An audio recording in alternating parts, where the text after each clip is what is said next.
All right. So this question was specific to someone in class, Crystiana.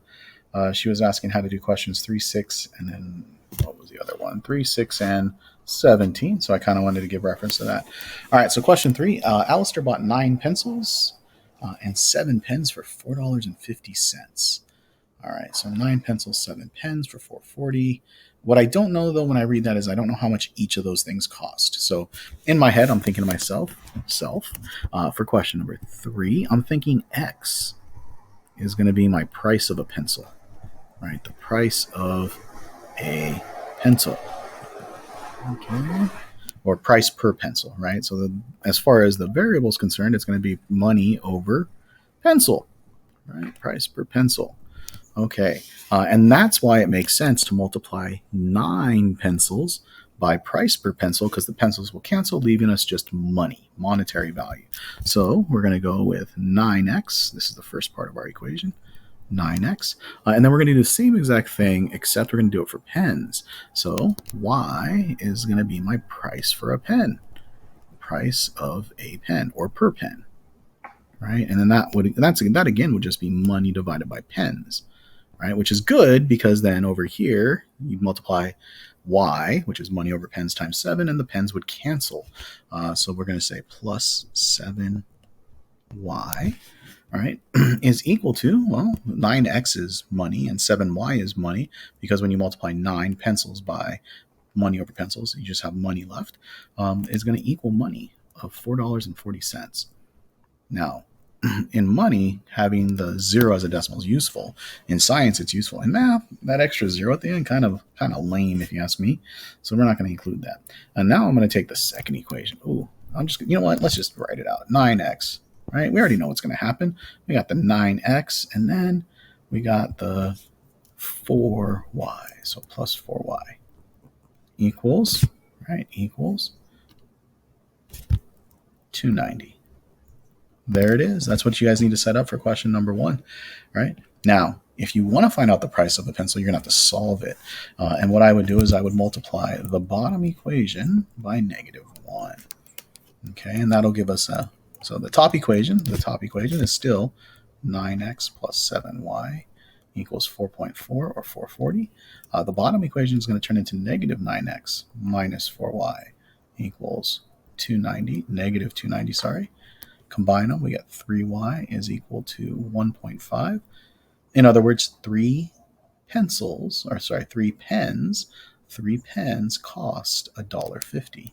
Divide both sides by 3, and this makes sense. A pen is worth 50 cents, or 0.5. All right, that doesn't answer the question, though. It says, what is the price of a pencil? All right, so we're going to take that, we're going to plug it into the equation. So I'm going to go 9x plus 4y using the bottom equation equals 2.9. But since I already know that y is -5, right? Y is -5 at the bottom down here. I can just take that and plug it right in there.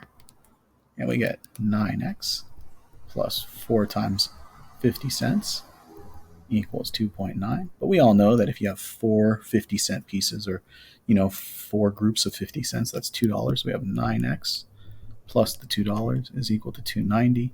Subtract the $2 from both sides. So essentially getting rid of all the the pen value, right? And then we come up with 0.9. Ooh, 90 cents. 9 pencils cost 90 cents. If we divide by 9, we find out that a pencil is worth 0.10, or 0.1, 10 cents. So my answer to this question here, what is the price of a pencil? 10 cents. You can also write it like this. Right, that's another way to write 10 cents. Okay, moving on to question 6. Write the equation that models the table below. Pandas and bamboo. Write your answer either slope-intercept or point slope. The first thing you want to do is you're going to want to find your delta y. So over here to here, looks like you're losing 20. Right over here, looks like you're losing 10. Over here, looks like you're losing 10. So it looks like it's not the same change, but that doesn't mean that it's not linear. As long as the rate of change is the same. This right here is +6, and this one right here is +3, and this one right here is +3. Oh yeah, this is definitely linear. Number one, it's Oh, no, it doesn't say it's linear, but it is talking about slope. But why is it linear? So if I take all of these numbers, right, the negative 20 over 3, that one, and then the negative 10 over 3. Oh, I said 3, but I meant 6. I'm sorry. There's a 6 right there. Right, so over 6, and then negative 10 over 3 is that one, and that one's the same. So these two are definitely equal. That makes sense. Now the question is this guy, but if you reduce it, you get negative 10 over 3. So they are the same. Constant rate of change indicates that this is a linear function, a linear pattern, and it looks like that as we get more pandas, we lose bamboo. So for every gain of 3 pandas, if we get 3 more pandas, we lose 10 bamboos or pieces of bamboo. I don't know what you call that. Now to write the equation, you just need to pick a point. Doesn't matter which one. That one's a nice round number, 30. So why not pick that? You could pick any, right? I'm just picking that one because 30 is a nice round number at the end of it. So we're going to go y minus 425, also known as y1, equals our slope, which is negative 10 thirds, times the quantity x minus 30. And that's it, right? I'm a big fan of being lazy, and it said I can write my answer in point slope form right there, and that's exactly what that is. So I'm just going to leave it like that and call it a day. Moving on to question number 17. So your second question, Crystiana, was how to write an equation based on the graph. You're going to need 2 things. You're going to need the slope and a point. The good news is if you have 2 points, you can find the slope. If you have a graph, you can just count it as well. I'm a fan of taking the points, though, so we're going to take the points. So we're going to say that our slope m equals, and we're just going to write 45, right? So the first y minus the 42, right? So y2 minus y1, or y1 minus y2.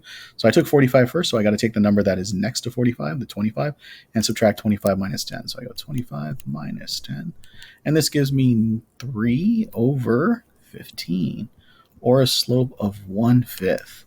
A slope of 1/5. So what's happening here is that for every 5 cookies I eat, right? 5 cookies. For every 5 cookies I eat, my waist gets bigger by 1 inch, right? So for every inch my waist grows, that's because I ate 5 cookies, if you want to think of it that way. Now, write the answer in point slope or slope intercept, and this is just like the last problem. You just need a point, doesn't matter which one. There it is. I like that guy because it's got a round number with it. We got y minus the 42 equals our slope, which is 1/5, times the quantity of x minus 10. Since it can be in slope intercept or point slope, right? That whole being lazy thing really helps.